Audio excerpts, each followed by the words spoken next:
I am curious to learn more about how the Japanese, reselling system work.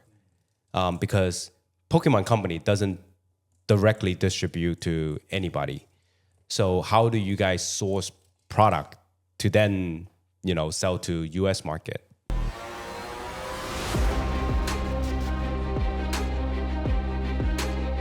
Ladies and gentlemen, welcome back to another episode of the TCG Table Podcast.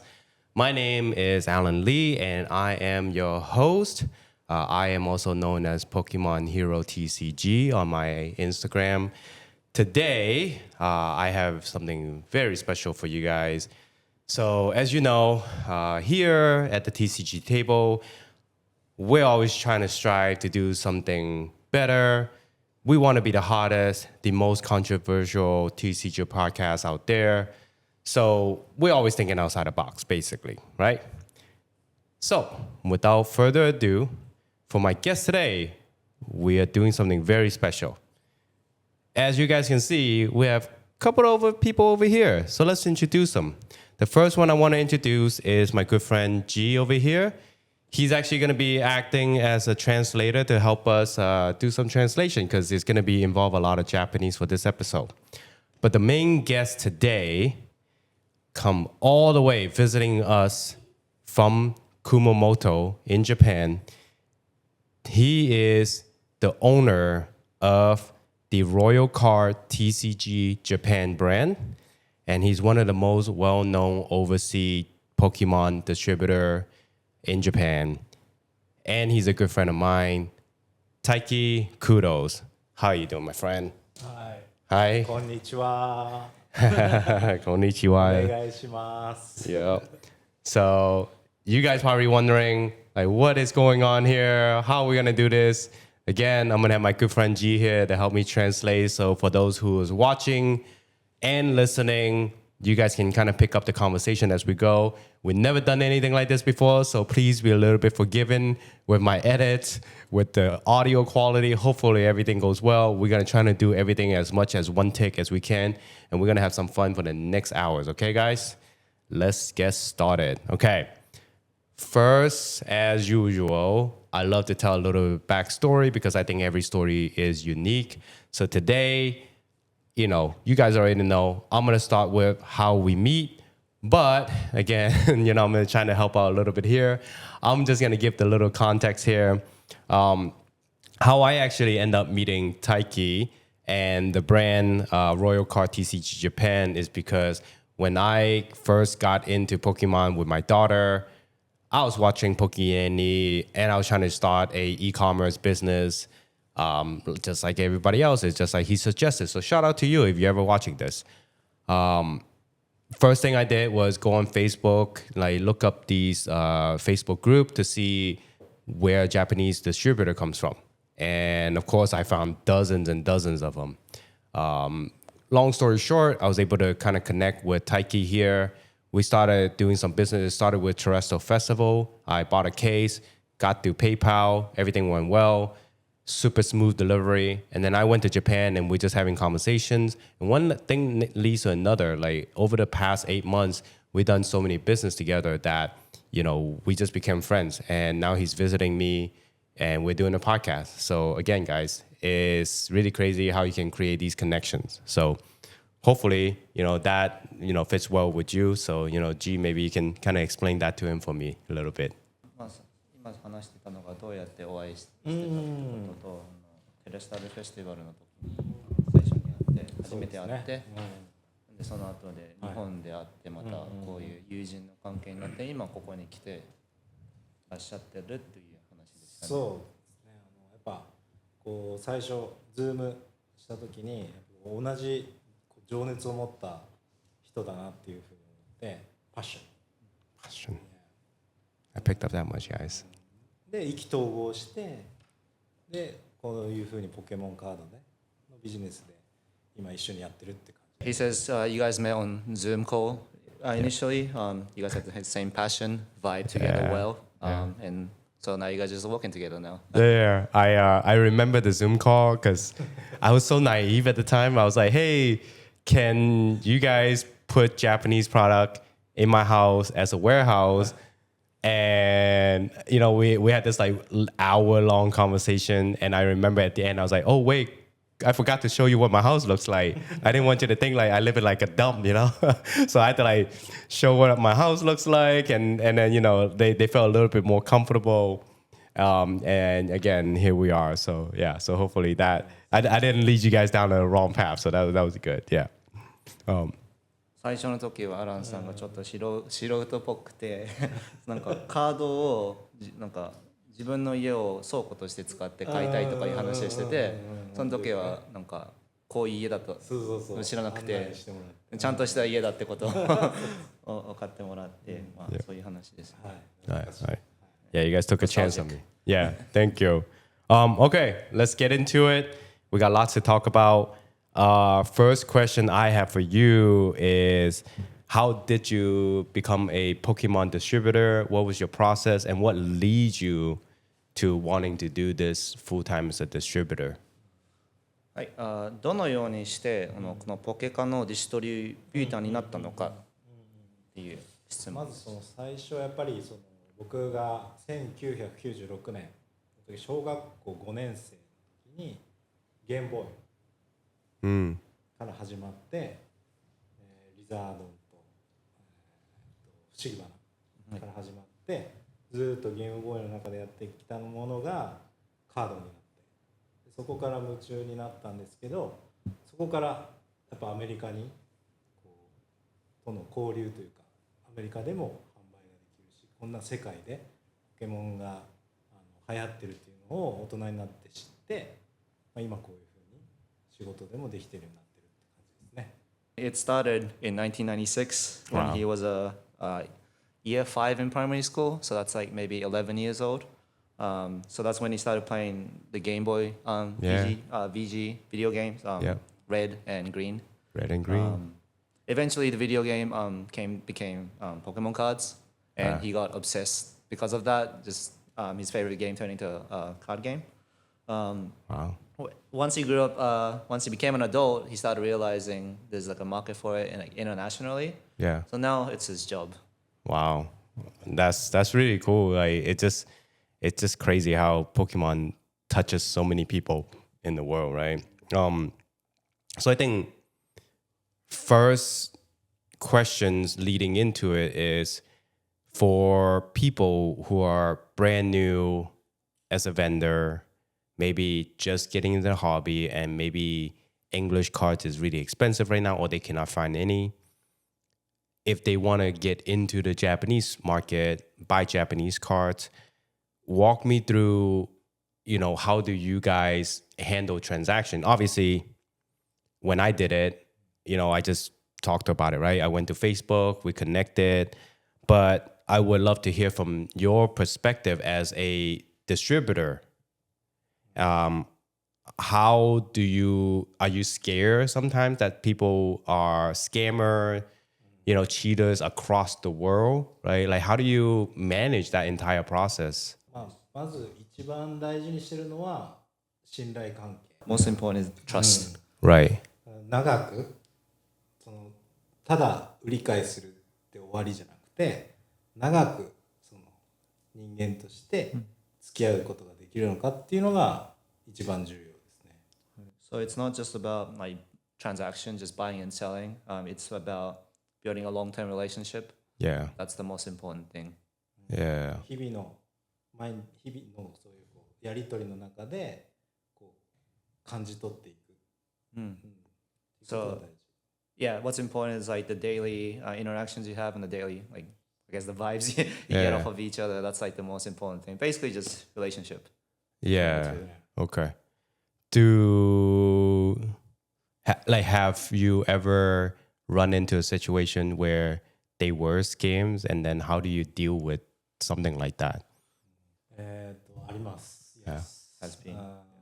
その人は結局やっぱり僕らからお金をスティールっていうか、取って逃げていくので、解決は難しいんですけけど、ただ僕らも追いかけないです。もうそれはそれで勉強になったっていうことで終わらせて、次にもう前向きに。He has been scammed in the past before. Yeah. The person who scammed him, ultimately they stole the money from them. Yeah. But it's honestly hard to resolve. So in the end, they didn't chase after the guy. Right. They took it as a learning lesson for the next time, so it just doesn't happen again. Just look ahead. Yeah. That's really like it must be like really scary to deal with a stranger completely across the world. I mean, obviously, I'm no murderer, guys. He's hanging out in my house now, so I'm a good person, guys. But not everybody's like that, right? So it's just really, I would never, like, I can't even do transactions like with my own Instagram, like with local people. So I can't imagine how much trust they had to put into their business, right? Okay. I'm curious to come back a little bit. I am really interested in your backstory, right? Have you always pursued selling Pokemon? Were you doing like a full-time job before? And what made you decided like eventually go sell Pokemon full-time in Japan, right? In a very traditional society, so to speak. やっぱきっかけはコロナで、やっぱり外に出れなくなったり、自分がやっていたやっぱりその事業、仕事があまりうまくいかなくなったんです。で、そこで、何かないかなっていうのを探して、eBay から始まって、でそこからポケモンカードをずっと売り始めたのがだいたい5年前。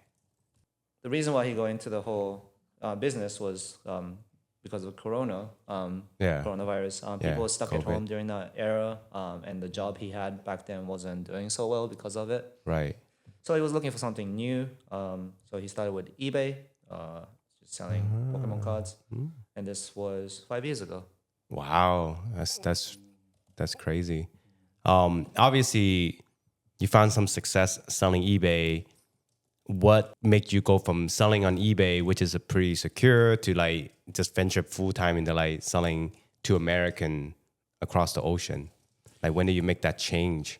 そうですね。最初は eBay でやっぱり売ってたんですけど、だんだんその eBay から離れて、その信頼関係でアランみたいな形で一緒にその個別で商売をし始め、取引をし始めてから。これだけにポケモンカードだけになりましたね。Okay. So yeah, at first, like he said, he started on eBay, but eventually he moved on, and he wanted to pursue more like personal, like buying and selling. So Yeah. like someone like you. Yeah. And through that, he just decided to just focus on Pokemon. Huh. Okay. Have you tried sell other products before, like Yu-Gi-Oh? Yeah. Just curious to see what else have you tried to sell? 他のカードゲームの遊戯王みたいなものとか売ってましたか？いや、ポケモンカードだけですね。Pokemon only. Pokemon only. 今年に入ってからはその売り上げですね。その要は海外とのやり取りの売り上げがもう本当に、5000万円とか、今月は9000万円ぐらい売り上げてるので、もう本当にアメリカの市場が大きいので、そこでどんどん僕らも一緒に大きくなっていってるっていう。Yeah, there's some conversions here for currency that I'm not really familiar with, so No. you might be able to help. But basically, yeah, Pokemon only. This year, his revenue from just the international was about 5,000. 5,000 万. You can do the conversion totally fine. Yeah, totally fine. Take your time, my friend. I told you this is experimental, so we're gonna do our best, guys. Make sure you guys follow us because we're never afraid to try new things. Okay, we do it for you guys, the listener. Okay, sorry. No. That's totally cool, guys. So basically, he was saying that for this year, starting in February, per month, he made around $340 340,000 USD. 340. すいませんこれ No. Whoa. これ合ってますか？ I need to work for him. That's a lot of money, guys. ちょっと多すぎな感じ。いやこれ合ってますマジですか？he says correct. Huh? He It's said correct? yeah. Wow. Okay, so monthly he made this year he's made around 340 K USD. Sales. Okay, cool. Not profit. just to Revenue, be sure. yeah, I guess like revenue or sales. Sales, yeah. yes. And for the month of August, 8月ですね. It was 612K. Wow.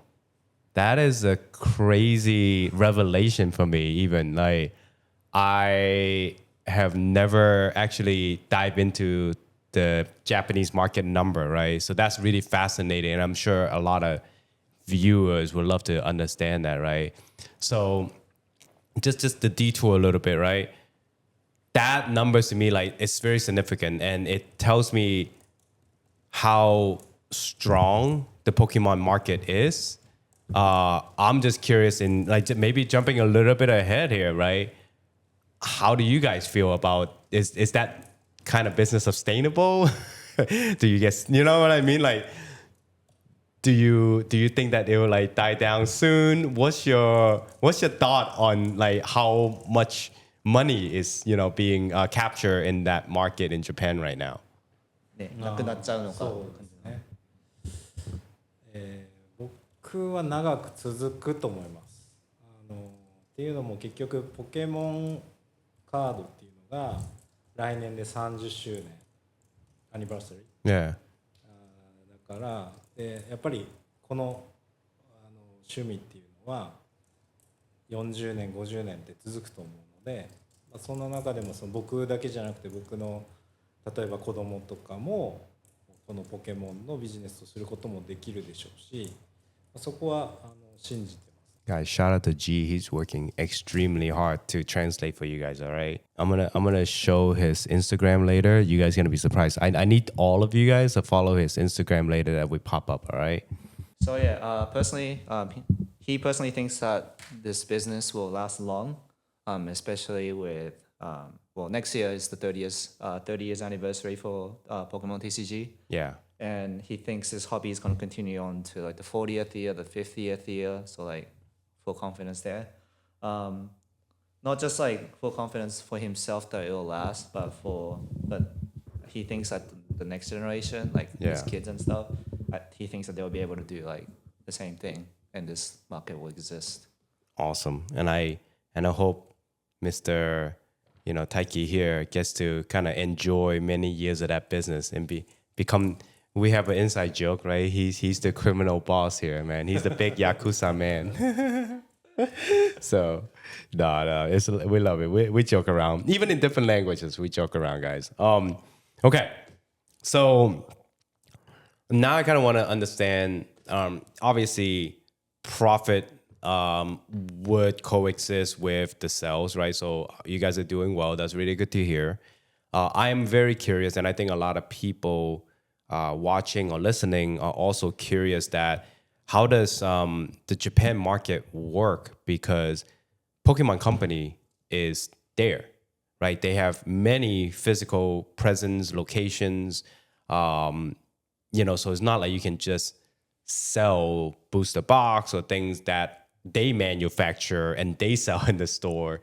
So, walk me through, how does the economy of that works there. ポケモンセンターでいろいろカード、ボックスとかも買えるんですけど、どちらかというと日本はほらイベントとか地域のイベントとそういう特別な要はプロモが多いので、そういうところをやっぱりいろいろゲットできる環境があるっていうのが一つで、そういうカードはやっぱり価値が高いので、そういうものをやっぱりアメリカの方々も求める傾向にあるなというふうに、この前のマクドナルドのパックもそうですし、その辺のダーノのパック、McDonald facts, guys. It is going crazy right now. So with the tariff kicking in too, we'll get into that for sure. そう、だからそういうところのそのプロモカードとかはやっぱり海外の人に需要があるなと。であとはやっぱりそのポケモンカードっていうものだけじゃなくてやっぱりアートみたいな側面があったり、その逆にアメリカの人とやり取りをし始めて僕が学んだことは、日本人はどちらかというとカードしか持ってないんですけど、アメリカの方々とかはカードのその歴史だったり、要はアーティストだったり、あとは、そういうこうアートの側面をすごく重要視してるから、そこは日本と全然違うなと思いました。It's true that there's official places you can buy like Pokemon Center in Japan, but Japan has a lot of regional special promotions. So he gets access to them, and there's like several of them, and and those are valuable, obviously. And naturally, the people in America wants them because you can't get them over there. So he uses that as like a vehicle to kind of sell into the market. Yeah, exactly. So for example, the McDonald's packs, most recently we talked about it, promos are popular for overseas. So it's not just about, for Japanese people, the cards are just like, I guess like playing cards or just cards. But when he started talking to American customers, he learned that American customers tend to care more about the history and the art side of things. I guess like the collection side of things. So I guess that's like a reason why he's been successful. That's why he's the Yakuza boss, guys. No, so just a quick summary of that conversation. For those who don't know at home or listening to the podcast, in the Japan market, one of the things I've actually personally learned is the people who buy cards are players of the game. They don't tend to buy the cards to collect as in value, as in, like a commodity, if you will, right? It's not really like a trading game where they collect and then sell for higher. When Taiki spoke with some, American customers, he learned that America, on the other hand, is very much about the monetary value of the cards, right? So I think he saw a gap in that market that needs to be fulfilled, which therefore, he's successfully able to acquire things like regional promo, like, the latest one that's released is the Tohoku, the Hiroshima, Fukuoka one, of course, the McDonald's. I'm sure you ate a lot of McDonald's just to get them a lot of packs, right? But yeah, so that's a little bit inside knowledge for those who are listening at home. It's such a different market, which is why I think sometimes you see some of the Japanese cards going for more expensive, despite the fact that in America it's really not that expensive, just because of that paradigm, right, shift from US to Japan. So next time, if you guys see a Japanese card being more expensive than a US, please be forgiving. Don't go too harsh on it, right? But okay, yeah. I am still curious to learn. In that case, right? What do you think of the current market, especially since we just spoke about the Japanese market is very focused on the playing game. But then the American market is quote unquote where the money can be made. How do you see this US market? I want your perspective on how crazy we are right now. I would love to just hear your opinion of this. 現在やっぱりそのアメリカがマーケットの中心です。世界の。で、そのアメリカのマーケットの、価格が日本に影響を与えてます。だから日本のマーケット価格はアメリカが中心になってます。So he thinks that currently America is the central market for Pokemon card. Yeah. So based on the US price, it's also, the US price is basically affecting the Japanese market as well. Absolutely. So yeah, I mean, yeah, that's about it of what he said. Yeah, for sure. I think even just the fact that, like, you know, again, for those listening, when the American product starting to not be on the store shelves, right, and people are not able to access US Pokemon cards, well, one of the most available products, you know, out there still is the Japanese cards, right? It's the same exact card, just in different language, and it's printed in the native, you know, language in the country. So when you think about now, not only Japanese people want Japanese Pokemon cards, but American people also want Japanese Pokemon cards because they were relatively more affordable, right? So now you have certain pool of, you know, supply, and then the demand is doubling or tripling. Now you're starting seeing like the reseller, right, or the distributor started saying, well, the highest bidder gets it, right? And that's why we kind of go into this paradigm where, you know, even the new mega box are like $100 in the US market, because just how many, you know, people has to exchange hand for that product to end in the end consumer hand, right? I am curious to learn more about how the Japanese, I guess, reselling system work, because Pokemon Company doesn't directly distribute to anybody. So how do you guys source product to then, you know, sell to US market? 僕みたいな海外組というか、アメリカのお客さんたちと取引をしている日本のチームがあるんですよ、グループが。それがだいたい300人ぐらいいて、でそのチームの中には問屋さん、卸問屋が入ってたり、あとカードショップが入ってたりするので、日本人からどんどん買い取りをするんですね。でその買い取りをしたボックスが僕ら300人の人間が全部海外に売ってるっていう流れですね。だから日本を代表するカードショップとか、東京のカードショップとかも僕らのチームに入っていて、もうみんなその海外のお客さんに売ってるっていう感じです。How do you get the products? There's a group of people that only deal with the international customers. People like in US. He says there's about 300 of them that specifically deals with the internationals. Amongst the team, there's people like Tonya-san. I'm not familiar. There's also famous card shops. One of the biggest like card shops in Japan. They're also part of his group. So basically what they do is they buy the products cards from the Japanese people.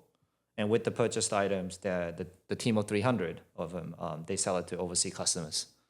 So I guess get it from the public and then sell it to overseas. I guess that's how they do things. That's really interesting. I never learned, you know, this like Illuminati kind of thing. You know what I mean? That's really cool. I think I would love to eventually dive deeper into that. I think switching the conversation though, I know, of course, I know you as a good friend, and I know just because you're the only one on camera does not mean that, you know, you are a team by yourself. I know you have a very supporting wife and a family, and I'm curious to see the working dynamic between like you and your wife. How do you guys get things done? Does she nag you all the time? All of that. So, ほとんどのチームのメンバーは家族でやってたりとかをして、その結構少人数でやってるところが多いですね。なので、少人数でやりながら、例えば、ブラック&ホワイトが在庫がないっってなった時に、そのチームの中の誰かにお願いをして発送してもらうっていう。だから自分に在庫がなくてもそのチームの誰かに頼んでそのお客さんに発送してもらうっていうこともできます。だから少人数でできる。He works with his wife for this business. Yeah. But like you mentioned, there is like a team of 300 people that work on this whole international selling operation. So despite him only working with his wife, it works out with only like little team members, like two, for example, because for example, for Black and White recently, when there was no stock, basically his bigger team of like the community or whatever, I guess, can help fulfill the order by just supplying the stock that he doesn't have himself. So that way he's able to, even if he personally doesn't have the stock, he's good. He can fulfill the orders because his wider team can help him out. Right. So it's like it's like a pool of community. Okay, so guys, that if you're buying a McDonald's promo, there's actually a person behind that eating that Happy Meal, okay? Just kidding. Okay. I think then switching gear a little bit, I would love to know from your perspective right now, again, this being a very crazy market, what have you observed in the US market that you think still has an opportunity for, US buyer maybe look into in the Japan market to be successful in the US, right? So just a little bit of context. What I'm talking about is, let's say I'm brand new and I'm just starting to sell Pokemon. Well, I want to contact a Japanese distributor. Maybe, the booster box, economy is already kind of dried up. What are some opportunities that maybe I can look into in order for me to like have a chance of creating a business in the US, right? 日本の中で注目されてないカードっていうのは日本人がまだ気づいていないカードですね。どちらかというとアメリカの皆さんから見て、人気のカードとか需要のあるカードを探す方が見つかりやすいですね。日本人が、アメリカの人にこれいいですよっていうのはあんまり良くないものが多いです。言い方難しいかもしれない。例えばサポーターのカード、日本で人気なのはサポートのカード、例えばリーリエとか、アセロラとかああいうのが人気なんですけど、アメリカでは全然人気じゃないので。じゃあないってことですか？日本ではあんまり。日本人が考えるものはおそらくない。わかりました。はい。What is he's trying to just summarizing what he's trying to say is whatever the Japanese market or people think that is like valuable. For example, in Japan, the supporter cards like Lily and all those, I guess like waifu cards. Those are popular in Japan, but they're not popular in the US. So it's really just looking at back at the original question. He thinks that just the Americans really set the value of things. Yeah. So it's like whatever like maybe the Japanese people might recommend is usually not like a good choice. Because really it's really the Americans who know like the value of like, and they set the price and everything. So it's like it's really whatever they want. It's nothing like hidden gem in Japan or anything like that. Yeah, no, but I mean I think that's the part that's fascinating, right? Because in the 8 months we have known each other, and me starting with Japanese seal product, and then switching over to American seal product as well, and then eventually to now selling more like PSA slaps, right, cards and stuff like that. What I've learned is there's a desirability, just like you mentioned earlier, that exclusive promo cards is actually desirable in the US market. And what I've ultimately understood is regardless of country, region, or language, whatever is exclusive, right? The supply and demand is universal. When there's not enough supplies, there's demand. The demand grows, right? So that's what, for those watching at home, listening, that's what I would look for in the Japanese market, is to understand what is rare and how much is it overseas versus, maybe potentially what the US market is like, right? There's no one size fits all, right? I think people can see the trend. But yeah, I think that's what I would say in terms of like looking out for what's a potential in the market that you can use, right? So 面白いなと思うのはトレードです。 yeah, trends.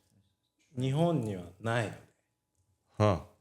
日本人はトレードをするっていう No trade. No trade. No trade. Yeah. Right. だけどそのアメリカに僕が来て思うのは理にかなってるっていうかトレードはいいと思う。Good. Yeah. いいと思うんですけど、日本人にはその考えがない Yeah. ので、だからそういうのも含めて日本人は、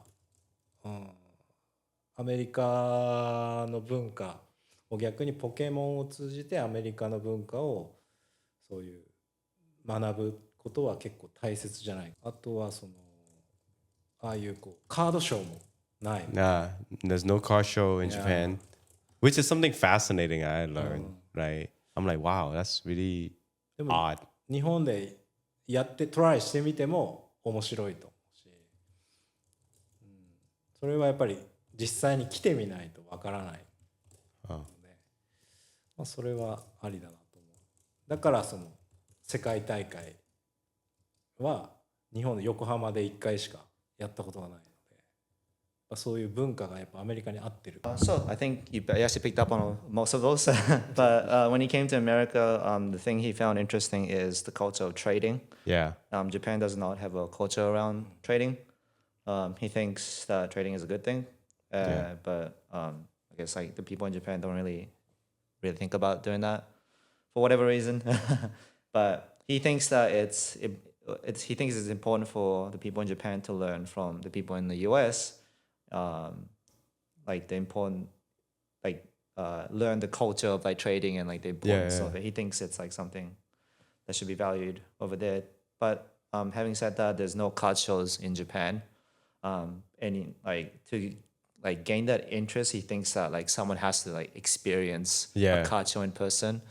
Like unless that happens, like it doesn't really trigger people to get into the hobby and trading. Yeah. So just he thinks like the country needs more of that. New business idea, guys. Yeah, maybe we should host our own car show in Japan, guys. Japan. Yeah, should we make a car show? Yeah. Yes. Yes. Yeah. We'll be the Royal Card TCG Japan and Pokemon Hero. Host our own car show. Nothing but trades. It's going down in Japan, Okay. See, we always find hidden little gems for you guys to learn about. With that said, we have come to the last segment, and you guys know what time it is. I usually tell my guests to bring a piece of artifacts or a card or something that is important to them. And then, we'll discuss it. We'll talk about, a little bit of the history of it. So with that said, Taiki, I'll let you go first on your card. 今日持ってきてもらったショーケースアイテム紹介をお願いします。はい。これですね。これ僕がブラッキーが好きなので、これ2002年のカードですね。今はもうすごく高額になってますけど、これはアメリカでトレードしたカードなので、それも気に入ってます。アメリカで探したってことですか？そうですね、カードショーでトレードさせてもらった。So yeah, the card, it's a card from 2002. Spirit of the Earth. Spirit Earth or something like that. Yeah. It's the American name is Skyridge. Yeah, he really likes Umbreon. It's a very expensive card, and he likes it because he actually got it through a trade in America. That's right. Yeah. So I'll tell the little story here. This card, I helped him make the trade, and originally I wanted that card the week before at Pokemon World, but the guy we traded, shout out to you, you know who you are, had a buyer that already was ready to make the sales. So I took on another card instead, and then the week after we ran back into him at West Coast Card Show, and he still had the card, and we ended up making the deal work, and I helped Taiki acquire this card. So even though I wasn't able to get it, I was very happy that he was able to acquire a piece of history, right? Because that card is very beautiful, and it is a perfect 10. So I have no doubt that he's gonna want to keep that in his personal collection. I don't think he wants to sell it. So yeah. All right, my turn. I'm gonna have to move this mic real quick. Hang on, because I have a stack here. I'm cheating today. Oh. Hi guys. So sorry, I told you I'm cheating today. Look at this.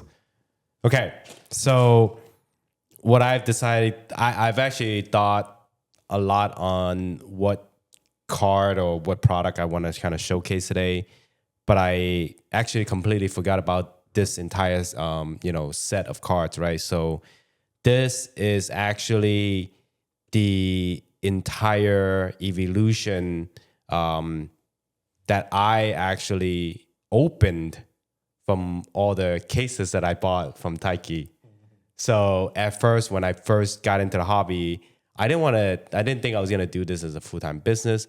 I was just like, hey, what do you mean you can get like Japanese product cheap in Japan, right?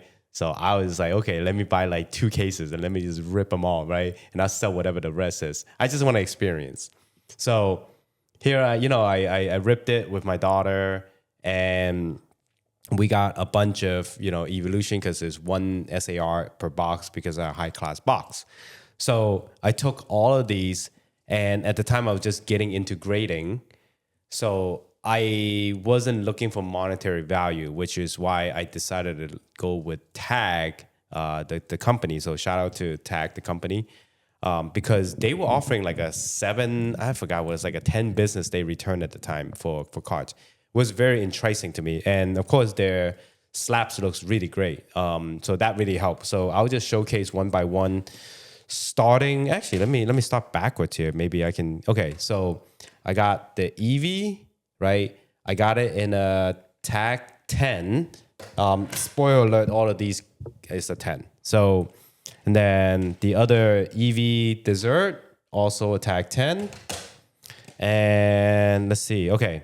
We're getting down. I protect these things, guys. So I'm like hoarders here. Leafeon. I got Flareon. All of these are Japanese. Jolteon. And Espeon. Okay. I got Glaceon and Vaporeon. I got Sylveon. And last but not least, I got the Umbreon here. So, of course, this is, one for you specifically. And it's actually another side interesting story because it reminds me of the time when I visited Japan, and at the Pokemon Center, we purchased a 6 loose pack of the Terrestrial Festival because at the time you can only get 2 pack per person. So it was me, my wife, and my daughter. So we got 6 pack. We went to the hotel, and I remember I was texting you and I was talking to you. And after that, we opened the 6 pack, and the last pack, we hit the Demigod pack. And it was 3 evolutions in one, and then a whole bunch of Pokeball, and it was just insane. I was just like, wow, I cannot believe we got 6 loose pack and we hit a Demigod pack, right? So what are the chances of that? So I always remember that. So I just want to share that story with you. So, all right.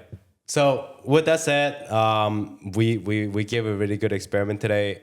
I love it. If you guys like this kind of content, please give us a, like, comment down below, subscribe to the channel. Make sure you watch all our previous video as well. We had some really cool video, some really good guests that comes on. We're going to keep trying to experiment. We're never going to settle on our laurels. So we're going to keep going at it. We're going to keep disrupting the system. And we're going to keep making you great content, okay? Last thing before we go, Taiki, with the help of G, if you can help me let the people know how they can find you on social media, how they can look up your business, if they're interested in ordering some stuff from you, how did they get in touch with you, my friend? SNS、インスタグラムとか、あとは Facebook とかにはなってくると思うんですけど、もうアランに言っていただければ。Hit me up, guys. Yeah. I'm not the representative. スーパービジネスマンなんで。Super businessman. No. I'm Royal Card US, guys. Yeah. Just like you said, you can find Royal Card TCG on Instagram and Facebook, or through Alan the Super Businessman. Thank you. Yeah, I get a commission, okay? Yeah. All right, guys. Well, again, this is Alan Lee, aka Pokemon Hero. I got my guest today, Royal Card TCG Japan. And then, of course, last but not least, my friend G, why don't you introduce your Instagram? I know it's not your personal, but I would love to showcase yours because we love the content there, and I think it's so underrated, and I think people need to know. You guys, everybody right now, if you're watching this, please go follow what G is about to present to you on his Instagram. I'll put the little Instagram handle below when I switch over to his camera here. Go for it, G. Hey guys, I just started getting into Pokemon TCG only like less than 2 months ago when I bumped into Alan at a card show. But I have 4 cats at home. I really like cats. I always like them. And I got into Pokemon cards, so I decided to start a social media channel where I open or rip TCG packs with my cats to justify my spending. But yeah, follow me on Cats Rip Packs on all social media, X, Instagram, YouTube, TikTok, Facebook. Yeah, nice. Cream really loves the white pack. You know that? He always picks a white pack. It's amazing. We also have a lot of black and white packs at home. Yeah, I mean, go through it, but it's what you can get right now, but that's exactly. cool. Awesome, man. All right, guys. Again, don't forget to subscribe to our channel. Give a like, give a comment, even if you like it, disagree, whatever. Give us a listen on Spotify on your drive. I am sure we're going to have more amazing guests in the future. So we will see you guys on the next episode, okay? Thank you so much for hanging out with us. Peace.